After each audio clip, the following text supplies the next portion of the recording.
Πάμε λίγο στην δήλωση του Καμένου για το τζαμί στην Αθήνα, γιατί το περιμένει πάρα πολλοί κόσμος. Ρωτήθηκε ο Πάρος ο Καμένος, ο πρόεδρος των Ανεξάρτητων Ελλήνων, ποια είναι η θέση του για το τζαμί. Δεν περίμενε κανείς σε αυτόν τον τόπο να ακούει τον Καμένο να λέει ναι στο τζαμί. Παρακολουθήστε. Τζαμί στην Ελλάδα, τζαμί στην Αθήνα. Τζαμί στην Αθήνα. Τζαμί στην Αθήνα με τα έξοδα του ελληνικού λαού, όχι. Αλλά προσέξτε, αυτή τη στιγμή έχουμε πάνω από 258 παράνομα τζαμιά στα υπόγεια των πολυκατοικιών. Αυτό είναι ένα τεράστιο θέμα. Διότι μέσα σε αυτά τα τζαμιά. Το ποιος θα χτίσει το τζαμί, πάντως τα χρήματα νομίζω ότι. Υπάρχει φανατισμός. Είναι άλλο θέμα. Εσείς θα θέλατε ένα τζαμί, δηλαδή ένα τόπο λατρείας για τους μουσουλμάνους. Με την προϋπόθεση ότι θα κλείναν όλα τα υπόλοιπα παράνομα τζαμιά. Σαφές. Μάλιστα. Εγώ λέω να το ξαναδούμε άλλη μια φορά. Τι λες? Ναι. Στην Ελλάδα, τζαμί στην Αθήνα. Τζαμί στην Αθήνα. Τζαμί στην Αθήνα με τα έξοδα του ελληνικού λαού, όχι. Αλλά προσέξτε, αυτή τη στιγμή έχουμε πάνω από 258 παράνομα τζαμιά στα υπόγεια των πολυκατοικιών. Αυτό είναι ένα τεράστιο θέμα. Διότι μέσα σε αυτά τα τζαμιά. Το ποιος θα χτίσει το τζαμί, πάντως τα χρήματα νομίζω ότι.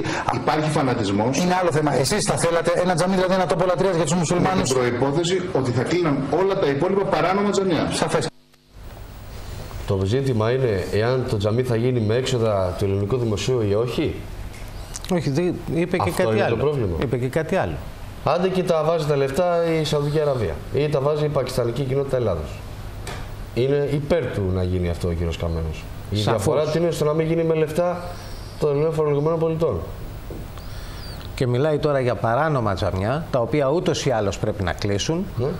Και θα πρέπει να σου πω, επειδή πάρα πολλοί μιλάνε για έτσι μια ισότητα, ένα ισοδύναμο που υπάρχει με την Κωνσταντινούπολη, με τις ελληνικές εκκλησίες, ότι έχουμε αρκετά τζαμιά στη Θράκη, έχουμε περισσότερα τζαμιά στη Θράκη από ότι ελληνικές εκκλησίες που λειτουργούν στην Κωνσταντινούπολη.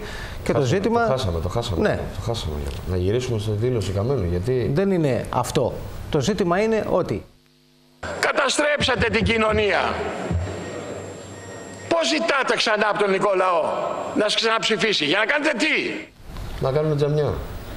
Λες και το πρόβλημα τελικά είναι στο Βοτανικό να βρεθούν πόσα, 1-2 εκατομμύρια ευρώ να γίνει το τζαμί. Θα μαζευτούν εκεί όλες οι φυλές των μουσουλμάνων και δεν θα μπορούν να λειτουργηθούν στον ίδιο ναό, γιατί άλλες Σουνίτες, άλλες Σιήτες έχουν διαφορές μεταξύ τους και κάστες και σέκτες, και θα γίνει η Αθήνα ένα τεράστιο κέντρο που θα συγκεντρώσει εκεί όλους τους λαθρομετανάστες ή και νόμιμους μουσουλμάνους της χώρας. Θα κάνουμε την Αθήνα ξαφνικά Μέκα. Και το πρόβλημα, κύριε Καμένο, είναι τα χρήματα. Δηλαδή, τι λέει, βγείτε από τα υπόγεια τζαμιά που τα έχετε βρει εκεί με τις γειτονιές και ελάτε όλοι στο Βοτανικό. Αυτό το λέει ο Καμένος. Τι άλλο θα πει ο Καμένος για να μπει σε μια ενδεχόμενη συγκυβέρνηση?